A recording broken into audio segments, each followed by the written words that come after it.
Hi everyone, welcome back, and this is Goldfries' very first podcast, and I will be talking about TikTok and my experiment of publishing every single day for a whole month. Wow, the plot twist. You might be wondering, why is it not PC hardware? I'm a PC hardware guy, right? Well, GoFries is more than just PC hardware. So I'll be covering more than just PC hardware matters.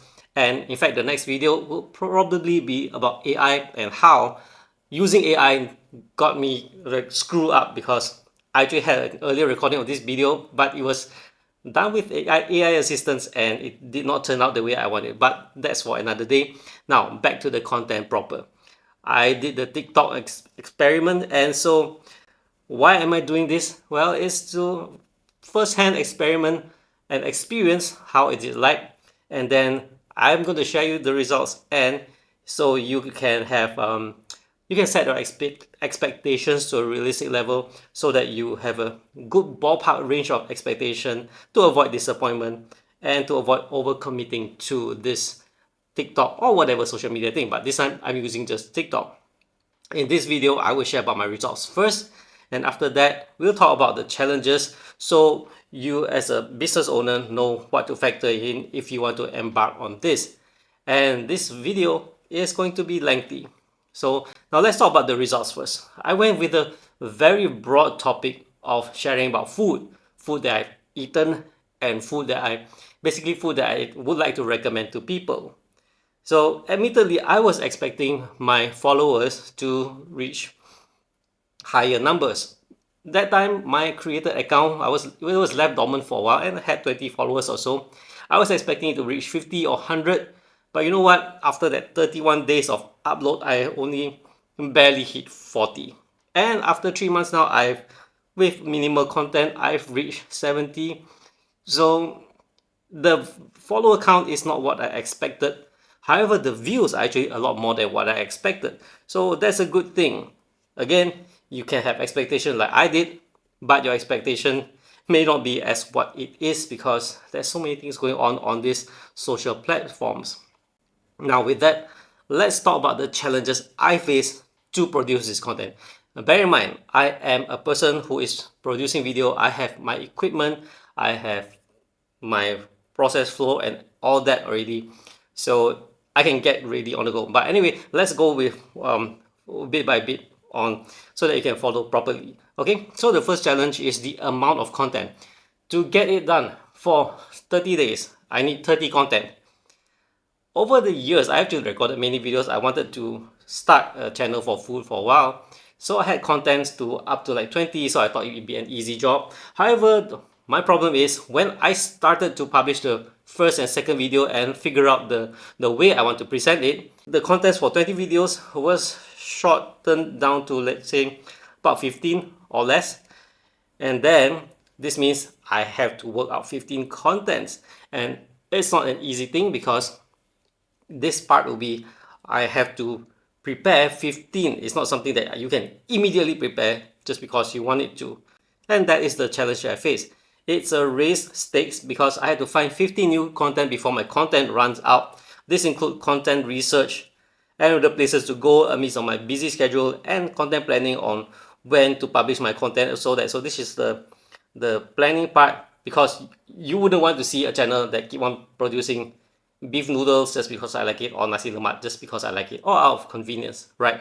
It has to be of variety, unless it's a nasi lemak channel. But anyway, then there's the challenge of availability of this places that I go to. It might be closed, it might be sold out, it might be not nice, I might be having traffic jam, I might have a car breakdown, all that. So there are challenges that things don't go as planned. But to so with that, you can see the challenges I face now. And then let's go into the details of what you as a business should consider when you're going into this kind of thing. I've shared to you my challenges. I haven't even factored in the cost part yet, but never mind. We're going to the next part. This is the important part where I've shared to you the 5 things that you need to do, or at least understand that what you have to go through. First is to identify what kind of content you want to produce for your business. That's the first hurdle, knowing what to produce, something that's relevant to your business. And to get people who are watching the video to know or be interested in your business. There's no point producing nonsense content, dances, whatever, dancing that is catchy, people get view. I don't know how to dance like those TikTok things, but you get what I'm saying. You can dance really nice, people are attracted, but they will go to your profile, they don't know what you're doing. You're just wasting the views. Feels good, but it's not the way to go about. Second thing is frequency. As I shared to you, I wanted to publish one content every day and it was taxing. Now imagine yourself as a business who wants to do that. Do you have, you need to have a consistency, and just you have to figure out the frequency and be consistent about it. So if you're going to do, I understand some people say you should post daily. I understand because there are a lot of content that you have to produce daily, but is daily the way for you? Because this is going to touch the following parts, is all pretty much interlinked. Now, once you identify content, you're thinking frequency, but you are thinking, okay, let's do it every day. But is every day the way for you to go? Because frequency part is related to the third point, which is quality. Well, what does this mean? Quality can be one, production quality, right? Second is the content quality. Do you have the manpower to research? Do you have the equipment to produce those high quality content at a high frequency? That is a challenge. You might need a whole team for that, and that goes to the fourth point, which is resources. Do you have the manpower, the talent, basically a team, and the hardware? For example, do you want to invest tens or 20,000 for high-end gears, equipment, lighting, like my lighting over here, camera, all that?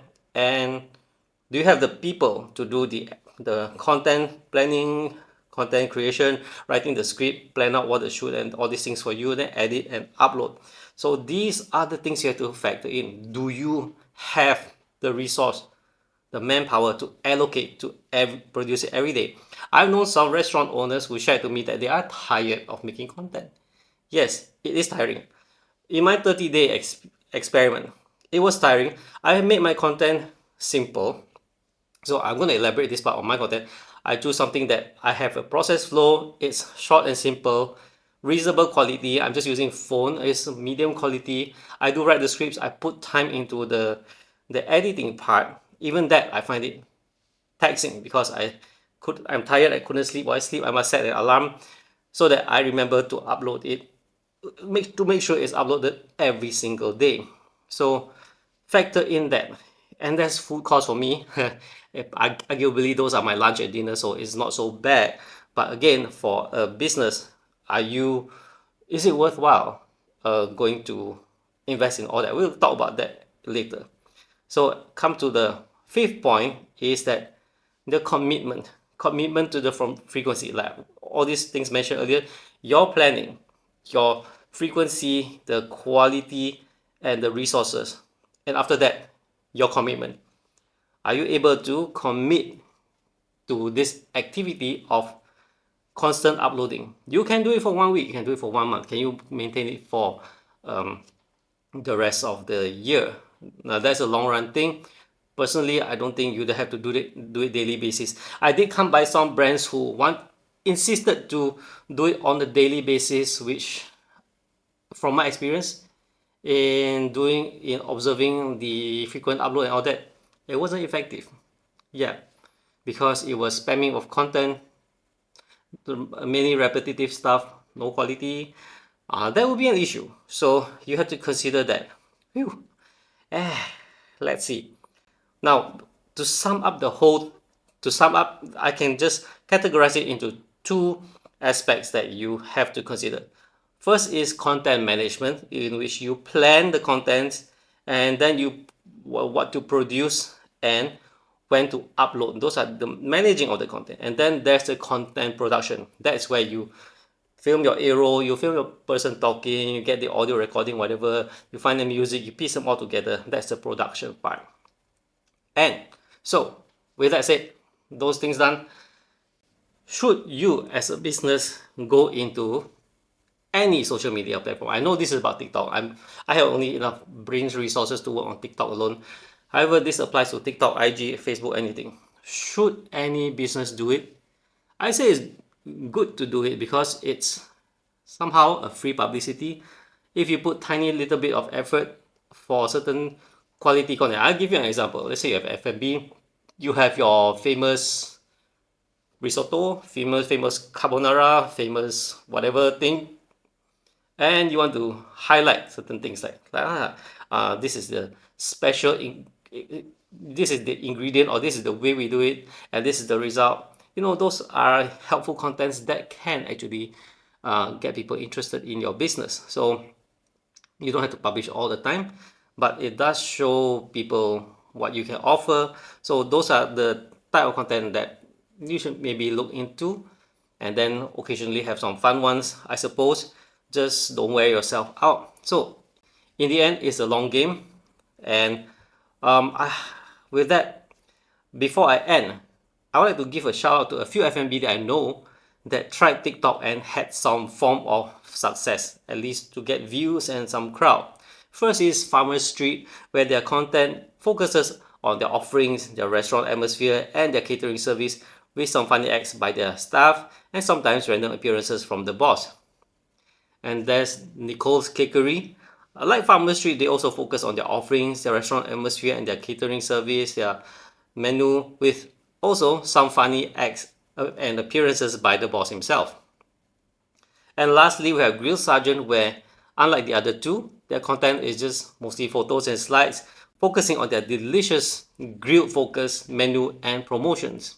With that, we've come to the end of this video. I hope you enjoyed it.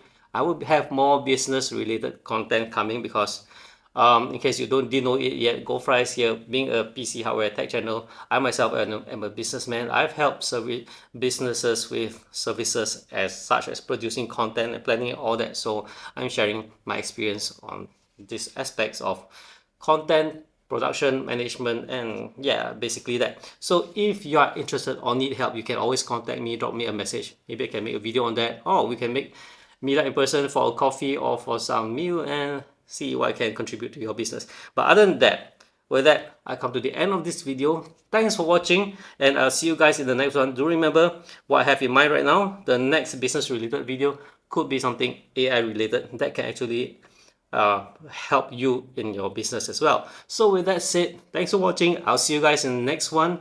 Do remember to subscribe to my channel if you haven't, and bye bye.